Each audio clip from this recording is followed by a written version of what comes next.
गुरुदेव। अब डगमग डिगमिग कायंत हुआ, अति निकट दूर का पंथ हुआ।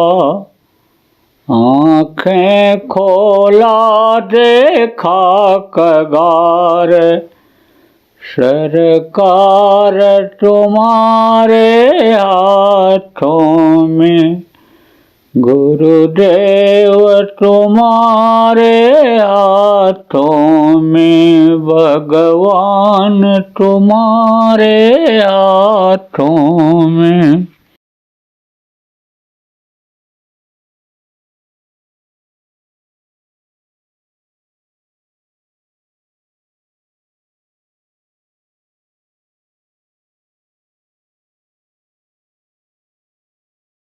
ये गुरुदेव।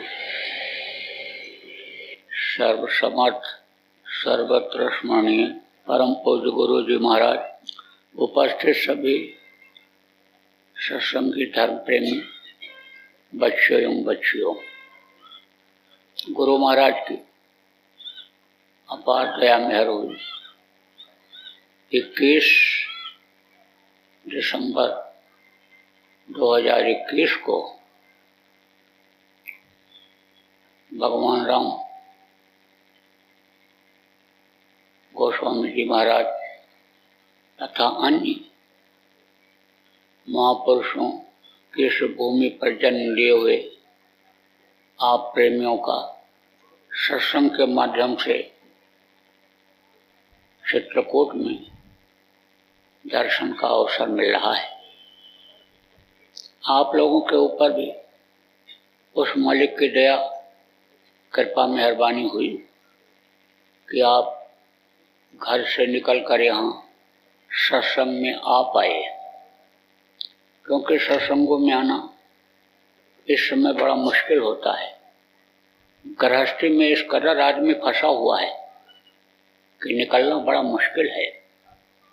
पहले के समय में भी लोग गृहस्थी में रहते थे, गृहस्थ धर्म का पूरा पालन करते थे, लेकिन सत्संग सुनने के लिए, भजन पूजन के लिए समय निकाल लेते थे।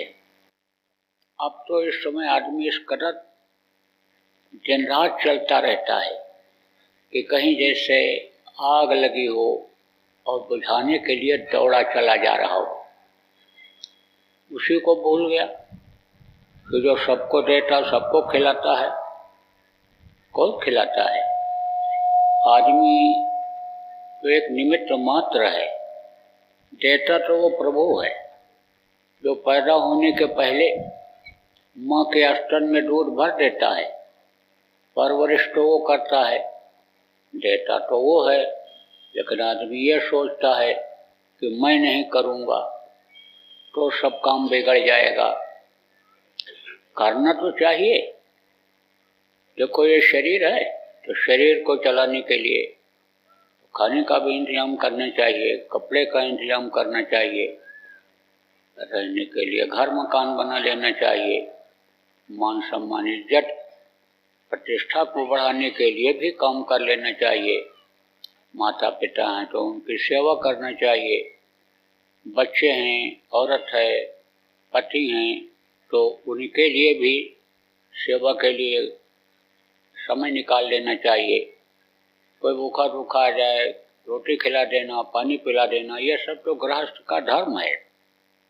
लेकिन उसी में फंसे रहो और प्रभु को भूल जाओ तो ये तो समय निकल जाएगा। ये दिन रात जो आते हैं ये क्या हैं? ये चूहे हैं। दिन है ये सफेद चूहा है।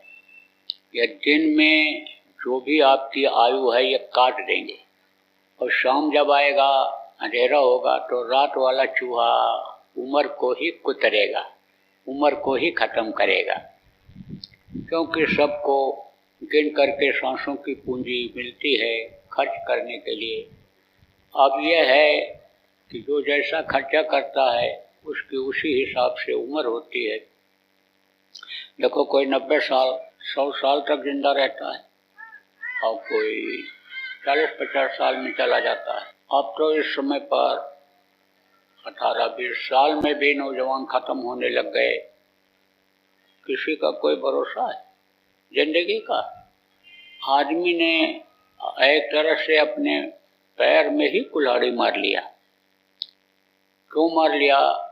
तौर तरीका नहीं मालूम है रहने का, प्रकृति से भगवान से बरकत लेने का, समय पर जाड़ा गर्मी बरसात कराने का तरीका ही नहीं मालूम है लोगों को, क्योंकि सत्संग नहीं मिलता है। अब आप समझो प्रेमियों कि रहो इस गृहस्थ आश्रम में, सब कुछ इंतजाम कर लो अपना, लेकिन इसमें फंसो नहीं। फंसोगे कब नहीं? कि जब अपने मौत को याद रखोगे। मौत ही को तो भूल गया आदमी, प्रभु को भूल गया, मौत को भूल गया, तो अपने ही बनाए जाल में जैसे मकड़ी फंस करके खत्म हो जाती है, जाला बनाती है, रहने के लिए रहती भी है उसमें, लेकिन उस जाले से बाहर नहीं आ पाती है। ऐसे ही गृहस्थ जीवन में ही रहते हुए भी मनुष्य शरीर जो देव दुर्लभ शरीर कहा गया, इसको पाते हुए भी और आप अपना काम नहीं बना पाओगे, दूसरों के ही काम में लगे रह जाओगे। दूसरों का काम और अपना काम क्या है? घर मकान बनाते हो, कहते हो ये मेरा घर है, ये मेरा मकान है। जब आपका मकान है तो आपने उसमें दरवाजा क्यों लगा दिया? अरे उसी दरवाजे से तो एक दिन आपको लोग बाहर निकाल देंगे और फिर अंदर आप उस दरवाजे के जा नहीं सकते हो और न कोई अंदर ले जाएगा। मरने के बाद जब बाहर निकालते हैं तब फिर कोई अंदर ले जाता है? नहीं, कहते ले जाओ, जल्दी करो, जलाओ, नहीं तो मिट्टी खराब हो जाएगी। इस हीरा जैसी काया को मिट्टी कहने लगते हैं। अब आप ये सोचो कि जिनको आप याद हो भगवान राम कहते हो, वो भी मनुष्य शरीर में थे, उनको भी शरीर छोड़ना पड़ा था। जिनको भगवान कहते हो भगवान कृष्ण को भी शरीर छोड़ना पड़ा, भगवान बुद्ध को, भगवान परशुराम को, जितने भी आए, चाहे महात्मा हो चाहे संत हो, सबको शरीर छोड़ना ही पड़ता है। जो मनुष्य शरीर में आते हैं उनको शरीर छोड़ना पड़ता है। इस धरती का ये नियम है, विधान है। धरती पर जो पैर रखेगा उसको ये धरती एक दिन खाली कर देना पड़ेगा। आप समझो प्रेमियों कि इस धरती का नियम क्या है कि जो पेड़ फलता है वो झड़ता है और जो आग जलती है वो बुझती है और जो पैदा होता है वो मरता है। यह निश्चित है। तो मौत को हमेशा याद रखना चाहिए। आप घर मकान बनाते हो, जमीन जायदाद इकट्ठा करते हो, रुपया पैसा इकट्ठा करते हो, लेकिन सोचो जब मौत हो जाएगी तभी आपके काम कोई चीज आएगी? कुछ नहीं आएगी। तो वहाँ के लिए जहाँ इस शरीर को छोड़ के जाना है वहाँ के बारे में तो आप कुछ सोचते नहीं हो। ये जो शरीर को चलाती है जीवात्मा, परमात्मा की अंश है, यह एक दिन इस शरीर का साथ छोड़ देगी।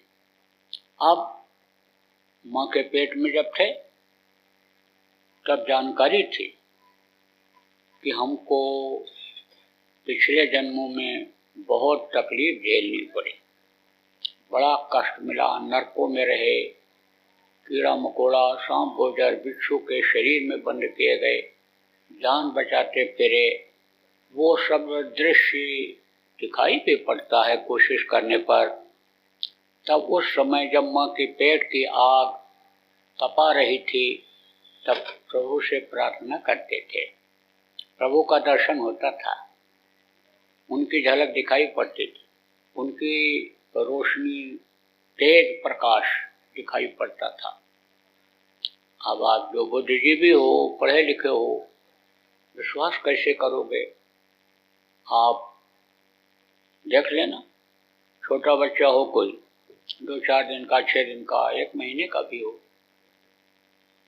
तो उसके सामने आप 1000 वाट का हाइड्रोजन या बल्ब जला दो, बच्चा देखता रहेगा। आप 100 वाट के बल्ब को बाहरी आंखों से देख नहीं सकते हो, चकाचौंध हो जाती हैं आंखें, कहते हो अंधेरा हो गया, लेकिन वो बच्चा देखता रहता है। तो प्रभु से प्रार्थना करता है कि निकालो निकालो, जल्दी तैयार करो। लेकिन 9 महीना तो तकलीफ माँ के पेट में झेलनी ही पड़ती है। 9 महीना से पहले कोई भी बच्चा बाहर नहीं निकल सकता है। अब आप ये समझो, उस समय पर तो प्रार्थना किया, लेकिन जब बाहर निकले तो एक काल और माया का देश बताया गया। काल और माया किसको कहते हैं? काल का ही ये सारा कुछ बनाया हुआ है। जब वो चाहते हैं तब वो सब समेट लेते हैं, कुछ नहीं बचता है। यह धरती तत्व खत्म हो जाता है, ये पानी में मिल जाता है, और पानी को आग सोख लेता है, सूरज की गर्मी सोख लेती है, और उसको हवा सोख लेता है, और ये हवा को आकाश सोख लेता है, खींच लेता है, कुछ नहीं बचता है। तो यहाँ कुछ बचेगा? 5 तत्व से ही शरीर की रचना माँ के पेट में होती है, तो मनुष्य के तो बचने का कोई सवाल ही नहीं उठता है। और जितने भी ये पेड़ पौधे हैं, जड़ और चेतन जिनको कहते हैं, ये सब खत्म हो जाते हैं, कुछ नहीं बचते हैं। 4 खान 84 लाख योनियां जो हैं सब खत्म हो जाती हैं। आप ये समझो, जब वो खींचना चाहते हैं, मिटाना चाहते हैं और बनाते हैं, तो बनाने में भी उनके देर नहीं लगती है। उनको कहते हैं काल। और माया किसको कहते हैं? रुपया पैसा को देखो माया कहते हैं, औरतों को लोग माया कहते हैं। तो दुनिया माया की इस छाया में अन्य परेशान है। औरतों के चक्कर में आदमी देखो परेशान है, रुपया पैसा के चक्कर में झूठ भी बोल रहा, बेईमानी भी कर रहा है।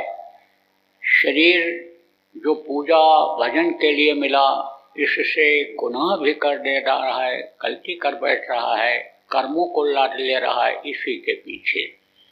और ये माया भी नहीं, असली माया अगर मिल जाए तो वो तो खत्म नहीं होती, रहती है।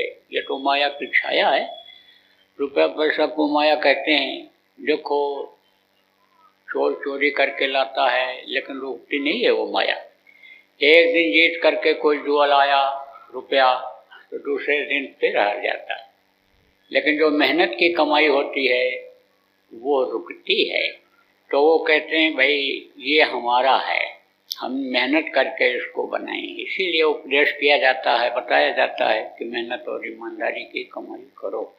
तो ये माया की छाया, अब माया का पर्दा पड़ जाता है, वादा जाता है भूल। अब जब वादा भूल गया तो शरीर के लिए ही सब कुछ करते रह जाते हैं जीवन भर, और शरीर के सुख के लिए ही, मन को संतुष्ट करने के लिए लाख का करोड़ हो जाए, करोड़ का अरब खरब हो जाए, अरब खरब का पूरा खजाना कुबेर का हमको मिल जाए। जिसके पास अरब खरब है वो यही सोचता रहता है और उसी के पीछे दौड़ता रहता है। 1 मकान हो गया, 4 मकान हो जाए, 10 बीघा जमीन हो गई, 50 बीघा हो जाए, बस इसी में आदमी अपना समय निकाल देता है। और देखो इसको पाने में इस समय कितना रोना धोना हो रहा है, कितनी तकलीफ झेलनी पड़ रही है। तो प्रेमियों, कहने का मतलब यह है कि जैसे पैदा हुए तो रोए, आप ये समझो दूध नहीं मिला तब रोए, स्कूल जाने को हुआ तब रोए, मास्टर ने जब काम नहीं था, पढ़ाई नहीं किया, होमवर्क नहीं पूरा किया तब रोए, लड़कों से झगड़ा हुआ तब रोए, पढ़ लिया नौकरी नहीं मिली तब रोए, नौकरी छूट गई तो रोए, शादी नहीं हो रही है तो रो रहे हैं, शादी आनी हो गई तो रो रहे हैं, जिसके लड़के नहीं हैं रो रहा है, एक लड़का हो जाता जिसके 4 लड़के हैं, कहते मर जाते तो ठीक था, बस रोते ही जिंदगी खत्म हो जाएगी, कुछ हाथ नहीं आएगा। आप ये समझो कि तोता होता है और वो जिसको आप मदार कहते हो, फल निकलता है उसमें अकवा, तो उसमें मारता है चोंच, मेहनत करके उड़ करके आता है, गर्मी के महीने में उसमें फल लगता है धूप में तपते हुए, और मारता है तो क्या निकलता है, भुआ रुई। ऐसे ही आदमी लड़ते लड़ते पूरी जिंदगी और जुआरी की तरह से आखिर में हो जाता है। जैसे जुआरी उम्मीद बहुत कुछ रखता है कि जीत करके आएंगे, ऐसे ही आदमी बहुत कुछ सोचता है कि हम जीवन में ये कर बैठेंगे और कर नहीं पाता है। बस आखिर में हाथ पैर कान सब ढीले पड़ जाते हैं, कुछ नहीं हो पाता। सच बात तो ये पूछो, जो भी बुढ़े आप इसमें बैठे हो, आप इस वक्त पर आप 4 घंटा बैठ नहीं सकते हो, आप मेहनत नहीं कर सकते हो, भजन पूजन उस तरह से जैसे जवानी में किया जाता है नहीं कर सकते हो, क्योंकि बुढ़ापा तो मैं भी झेल रहा हूँ। मुझको भी ये ठंडी हवा और ये पानी और ये मौसम और ये मेहनत परेशान कर देती है, क्योंकि इस समय देखो जिंदगी का किसी के कोई भरोसा नहीं है, कोई गारंटी नहीं है कि सुबह आदमी घर से निकले और 2 घंटे के बाद ठीक ठाक वापस आ जाए। अकाल मृत्यु जग माही व्यापे, प्रजा बहुत मरे। आप ये समझो कि यह कलयुग का चरण चल रहा है, तो ऐसे समय में आपका समय निकल जाएगा और आखिर में जब समय पूरा हो जाएगा तो ये जीवात्मा फंस जाएगी। जीवात्मा क्या है, अभी आपको बताया, परमात्मा की अंश है। 5 महीना 10 दिन का बच्चा जब माँ के पेट में हो जाता है तब ये डाल दी जाती है और तब से बराबर रहती है जब तक ये शरीर चलता फिरता रहता है। जीवात्मा ही शरीर को चलाती है, इन्हीं दोनों आँखों के बीच में बैठी हुई है। आप समझो प्रेमियों, पूरे शरीर को यहाँ से चलाती है। क्योंकि ये यहाँ बैठी है इसलिए यह देव दुर्लभ शरीर बताया गया। देवताओं के अंदर वो रास्ता नहीं है, आप समझो जो आपके अंदर है कि आप स्वर्ग और वैकुंठ के ऊपर भी लोक हैं उनमें जा सकते हो। इसीलिए नर समान नहीं कोनो देही, जीव चराचर जाचर ही, चारों रचर के जीव सब अन्य समझो इस मनुष्य शरीर को मांगते रहते हैं। जीवात्मा उनके अंदर भी रहती है, पशु पक्षियों के अंदर भी रहती है। देखो खाते वो भी हैं, बच्चा वो भी पैदा करते हैं, खाते आप भी हो, बच्चा आप भी पैदा करते हो, टट्टी पेशाब वो भी करते हैं, टट्टी पेशाब आप भी करते हो, लेकिन उनके शरीर की बनावट अलग है। देखो सब में 5 तत्व नहीं है, जड़ जो हैं पेड़ पौधे उनमें एक तत्व है, उखमज होते हैं, उखमज जो मनुष्य के पसीने से पैदा होते हैं, जल के जीव हैं, और आप देखो अंडज हैं जो अंडज पैदा होते हैं, इनमें अलग अलग तत्व होते हैं। तो ये देखो 4 तत्व वाले गाय और बैल होते हैं, गाय और बैल के बाद फिर ये मनुष्य शरीर मिलता है, लेकिन वो सीधे खड़े नहीं हो सकते हैं, आसमान को नहीं देख सकते हैं, ऐसे पीछे नहीं देख सकते हैं, ऐसे घूमते पीछे ऐसे जितना गर्दन आपकी घूम जाए इतना उनका नहीं घूमता है। उनकी जो जीवात्मा है यहाँ रहती है, हृदय में रहती है, यहाँ से इस शरीर को चलाती है ऊपर, और आपकी जो जीवात्मा है यहाँ बैठी है, यहाँ से पूरे शरीर को चलाती है। तो जीवात्मा यहाँ पर बैठी हुई है, यह तकलीफ पा जाएगी। यह मनुष्य शरीर जीवात्मा के कल्याण उद्धार के लिए मिला है, मुक्ति और मोक्ष इसको दिलाने के लिए मिला है। शरीर का मुक्ति मोक्ष तो आप करा देते हो, कहाँ ले जाते हो? जब शरीर छूट गया, जीवात्मा निकल गई, 10 प्रकार के प्राण निकल गए, और यह कमल जो ऐसे खिले हुए हैं, इनकी पत्तियां ऐसे मुरझा जाती हैं, नीचे की तरफ हो जाती हैं, तो यह काम करना बंद कर देती हैं, तो ये अंग सब शून्य हो जाते हैं। ये जो गुदा चक्र है आपका, 4 दल का कमल ये मुरझा जाता है, 6 दल का कमल है 16 दल का कमल है, ये सब मुरझा जाते हैं, ऐसे नीचे की तरफ झुक जाते हैं। तो उस वक्त पर फिर प्राण निकल जाता, 10 प्रकार के प्राण निकल जाते हैं, जीवात्मा निकल जाती है उस समय पर। तो आप ये समझो इस शरीर से कुछ कर नहीं सकते हो, और जीवात्मा का कल्याण उद्धार शरीर के रहते रहते ही किया जा सकता है। इसको मुक्ति मोक्ष तभी दिलाया जा सकता है।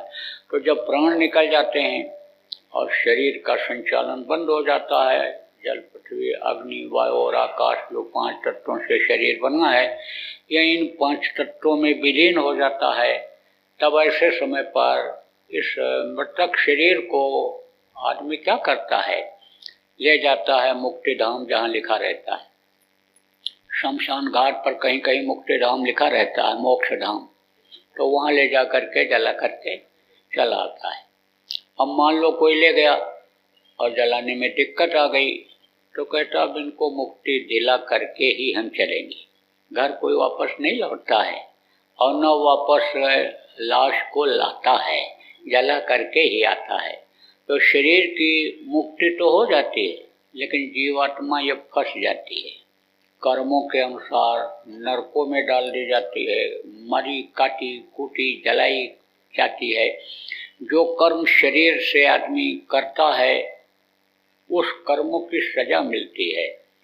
शरीर तो यहीं छूट जाता है, लेकिन पिशाच का शरीर है, मनुष्य शरीर जैसा ही शरीर है, उसमें बंद करके और 86,000 योजन ऊपर में यमपुरी है, वहाँ ले जाते हैं और यमराज के सामने पेश करते हैं। यमराज के पास आपकी अच्छाई और बुराई की सारी फाइल, सारा कागज, सारा टेप उसके पास है, और उसी के आधार पर वो सजा दे देगा। उसी कर्मों के अनुसार सजा मिल जाती है। तो बहुत दिन तक नरकों में प्रेमियों रहना पड़ता है, वहाँ से छुटकारा मिलता है। तब कीड़ा मकोड़ा, सांप गोजर बिच्छू, जिसको 84 कहा गया, उसमें आना पड़ता है। और उसके बाद में 9 महीने माँ के पेट में लटकने के बाद फिर इस मृत लोक में ढकेल दिया जाता है। बड़ी तकलीफ होती है पैदा होते समय। देखो बच्चा रोता हुआ पैदा होता है, सभी बच्चे रोते पैदा होते हैं। जन्मते वक्त भी तकलीफ, जन्मत मरा दूसरा तो कोई कहा गया, और मरते वक्त भी तकलीफ होती है। बच्चे के कोमल बदन में ये ठंडी हवा और ये गर्म हवा इस कदर लगती है कि जैसे कोई सुई चुभो रहा हो। हर युग के बच्चे को तकलीफ होती है जन्मते वक्त, और हर युग को देखो मरते समय तड़पता है। आप समझो कि ऐसे प्राण नहीं निकल जाते हैं। कोई किसी जानवर को दे देता, बस मार देता है, तो वो भी तड़प करके ही मरता है। इसीलिए तो कहा जाता है कि रक्षा करो, सबके अंदर यही जीवात्मा है, सजा भोगने के लिए उसमें डाल दी जाती है। तो जीवों पर दया करो, कृपा करो, नहीं तो उसी की अंश सबके अंदर है, वो नाराज होकर के सजा दे देगा। कहा गया मत सता गरीब को, वो रो देगा, जब सुनेगा उसका मालिक तो जड़ से खो देगा। कहा गया जो गल काटे और का अपना राह कटाए, और साहब के दरबार में बदला कहीं न जाए। है ना, राम झरोखे बैठकर सबका मुजरा ले, जाकी जैसी चाकरी वह को वैसा दे। इसीलिए तो कहा गया भाई इस शरीर को पवित्र रखो, इससे हिंसा हत्या मत करो, इस शरीर के अंदर मुर्दा मांस मत डालो, नहीं तो यह मानो मंदिर है, यह गंदा हो जाएगा। जब यह गंदा हो जाएगा, कितना भी पूजा उपासना करोगे तो कबूल नहीं होगा, स्वीकार नहीं होगा। मिट्टी और पत्थर का मंदिर देखो बना हुआ है आपके, अब उसमें अगर ले जाए कोई मुर्दा मांस डाल दे, गंदी चीज डाल दे, तो पूजा पाठ कोई करेगा? कोई नहीं करेगा। क्यों नहीं करेगा? कि जगह गंदी हो गई। और यहाँ से अगर हम भगवान को याद करेंगे, पूजा पाठ करेंगे, तो वो स्वीकार नहीं करेंगे, कबूल नहीं करेंगे। मस्जिद में कोई डाल दे, गिरजाघर में, गुरुद्वारा में डाल दे, तो वहाँ कोई पाठ नहीं करेगा, प्रे नहीं करते हैं, नमाज नहीं अदा करते हैं, कहते हैं ये जगह गंदी हो गई। तो इसको तो साफ सुथरा रखना चाहिए। अरे भाई जो भी आप पूजा पाठ करते हो, आप अक्षत चढ़ाते हो, आप धूप अगरबत्ती जलाते हो, हाथ से जलाते हो, देवता को खुश करने के लिए आप मंत्र पढ़ते हो, तो मुंह से ही तो मंत्र पढ़ते हो। तो इसी मुंह से जब मांस खाए और शरीर के अंदर गया, उससे खून बना, उसी से हाथ पैर आंख कान सब चलते हैं, तो इससे कैसे पूजा पाठ कबूल होगा। इसीलिए देखो, इतना यज्ञ होते हुए, इतना जप तप होते हुए, इतना पूजा पाठ होते हुए, इतना स्नान करते हुए भी आदमी दुखी है। अरे भाई, भगवान कौन है? वो दाता हैं, देवता उनको कहा गया, देने वाले हैं। वो तो दुखों के दूर करने वाले हैं। दीन बंधु दीनानाथ गरीब परवर उनको कहा गया। तो वो खुश नहीं हो पाते हैं। खुश नहीं हो पाते हैं तो आपकी तकलीफ नहीं जाती है। देखो प्रेमियों, इसमें मैं देख रहा हूं कि बहुत से लोग दुखी हैं। बीमारी घर से निकल नहीं रही, कोई न कोई बीमार ही रहता है, लड़ाई झगड़ा भी होता रहता है, रुपया पैसा कमाते हैं, बरकत नहीं होती है। कई लोग हैं, आप जो बुद्धिजीवी हो, तर्क वितर्क करने वाले विद्वान हो, आप अगर चैलेंज करो तो मैं बता सकता हूँ, एक दो को नहीं, 10 20 50 को बता सकता हूँ कि इनके घर में बराबर बीमारी बनी ही रहती है। रोज झगड़ा होता है, रोज। बूढ़े भले न लड़ें, जवान भले न लड़ें, लड़के ही एक दूसरे का बाल गाल नोचते रहते हैं, ची पू लगा रहता है। देखो, घर छोड़कर आदमी भाग रहा है, औरतें जल के मर रही हैं। यही गृहस्थ आश्रम जो पहले स्वर्ग जैसा था, अब नर्क जैसा हो रहा है। आपको समझने की जरूरत है कि देखो, सती सावित्री ने पति के प्राण को वापस ले लिया था। सती अनसुईया ने ब्रह्मा विष्णु महेश को छोटा छोटा बच्चा बना दिया था। ऐसी शक्ति थी। गृहस्थ आश्रम में ही देवियों ने शक्ति, आप ये समझो, अर्जित कर ली थी। जहाँ भगवान राम का नाम है, सीता माता का नाम वहाँ जुड़ा हुआ है। अब आप समझो, सीता का ही उदाहरण देकर आपको समझाता हूँ। अनसुईया ने जैसे कहा, एक धर्म एक व्रत नेमा, और काय वचन मन पद पद प्रेमा। पति की सेवा करके ही पार हो जाती थी औरतें पहले के समय में।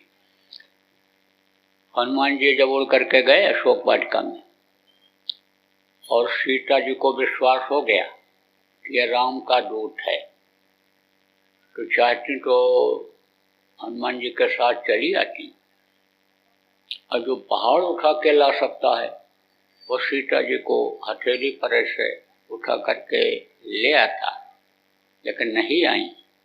पति के अलावा और किसी को देखा ही नहीं उन्होंने। आप ये समझो, बहुत कोशिश किया रावण ने, एक बार बिलोक में मोरा, कहा एक ही बार मेरी तरफ देख लो, लेकिन बात भी करती थी तो त्रिंधन वोट कहीं बैठे ही, तिनका लगा लेती थी कि आंख से आंख उसके हमारी न मिले। अब ऐसा सत्य था, जब इस तरह से था, दूसरे के धन को लोग शहर की तरह मानते थे और दूसरे की माँ बहन को अपनी माँ और बहन की तरह से समझते थे। तब आप समझो, जब शरीर इस तरह का पवित्र था और शरीर के अन्न मेहनत और ईमानदारी का डालते थे, तब लोगों की नियत दुरुस्त थी, बुद्धि सही रहती थी, गलत काम नहीं करते थे, तो प्रकृति भी खुश रहती थी। प्रकृति के नियम के खिलाफ काम क्यों करते हैं लोग? बुद्धि खराब हो जाती है। आप देखो, जब से मांसाहार बढ़ा, आप देखो जब से शराब जैसे नशे का सेवन बढ़ा, तब से देखो अपराध बढ़ता चला जा रहा है। प्रकृति के नियम को लोग तोड़ते चले जा रहे हैं, खून के रिश्ते को तार कर दे रहे हैं। माँ बहन बहू बेटी की पहचान आंखों से खत्म हो जा रही है। मार काट ये सब बढ़ता चला जा रहा है। तो आप समझो प्रेमियों, कैसे शांति मिलेगी? कहाँ से शांति आएगी? कहाँ से वो समय आएगा कि मांगे बारी देह जल रामचंद्र के राज, विदमय पूर्व मयू खनी रक्त जतने काज? कहाँ से वो समय आएगा कि लता बेटम मांगे बंत वहीं मन भाव तो ध्यान पैदे ही। आप लोग पढ़ते हो, रामचरितमानस पढ़ते हो, लेकिन उस पर अमल नहीं करते हो। सही बात तो यह है, उसको पढ़ो, उसके अर्थ को समझो, और जैसा उसमें लिखा है, जिस तरह से राम ने काम किया, उस तरह का जब करोगे तब तो उसका फल मिलेगा। देखो, भाई भाई के खून का प्यासा हो रहा है, और रामायण में ही पढ़ते हो कि भाई भाई के प्रेम में जंगल चला गया था। अब भाई भाई की जमीन एक हाथ हड़पने के लिए मुकदमा लड़ रहे, गाय बैल बेच दे रहे हैं। आप देखो, राम ने राजगद्दी पर ठोकर मार दिया और जंगल चले गए, पिता के आदेश का पालन किया। और अब ये जो फटा पैंट पहनने वाले लड़के हैं, ये तो पिता को घर से बाहर ही निकाल दे रहे हैं। तो कहाँ से राम राज्य आएगा, और राम के राज्य का सुख कैसे मिलेगा आपको? इसलिए इसको पढ़ो और वैसा आचरण करो। अर्थ न समझ पाओ, संतों के पास चले जाओ, उतनी योग्यता वाले के पास चले जाओ कि जितनी योग्यता गोस्वामी जी महाराज में थी, उन्होंने लिखा था, वो आपको अर्थ समझा देंगे। तो प्रेमियों, कहने का मतलब यह है कि जब इस शरीर को शुद्ध रखोगे और इस शरीर के अंदर कोई गंदी चीज नहीं डालोगे, और अच्छे बुरे का जब आपको ज्ञान हो जाएगा और अच्छा कर्म करोगे, तब दिल दिमाग बुद्धि सही रहेगी, और तभी आप किसी भी देवी देवता का पूजा पाठ करोगे तो वो आपके लिए फायदेमंद होगा, वरना आपका समय बेकार चला जाएगा। जो जीवन का समय है, ये बेकार चला जाएगा। फायदा तो कुछ न कुछ मिलता है आदमी, कोई कहीं न कहीं से हर कोई जुड़ा हुआ रहता है। जहाँ जैसा माहौल होता है, जहाँ जैसा बताने वाले मिलते हैं, उन्हीं पर आदमी को विश्वास हो जाता है।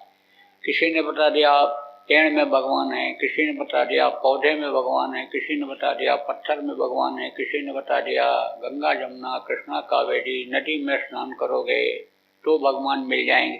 तो आदमी को वहीं विश्वास हो जाता है, और विश्वास फलदायकम, जितना विश्वास होता है उसी हिसाब से कुछ न कुछ फल मिलता है। लेकिन वो जो फल होता है वो अस्थाई फल नहीं होता है, हमेशा के लिए नहीं होता है। इसीलिए झकोले खाते रहते हैं, फायदा थोड़ा सा हुआ फिर वैसे ही हो गया, फिर कर्म खराब हो गए, फिर ऐसे हो। तो कर्मों को कौन रोता है? गुर बिन मैलो मन को धोई।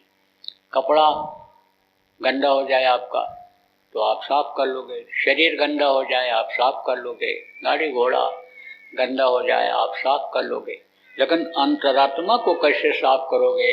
और अंदर अगर मैल रहेगी तो ना तो आप समझो देवताओं का दर्शन पाओगे, ना अपने घर की जानकारी कर पाओगे। जब अंदर में मैल को धोने वाले समर्थ गुरु मिल जाएंगे, वो मदद कर देंगे, तो इसी मनुष्य शरीर में ही प्रभु का दर्शन आपको हो जाए।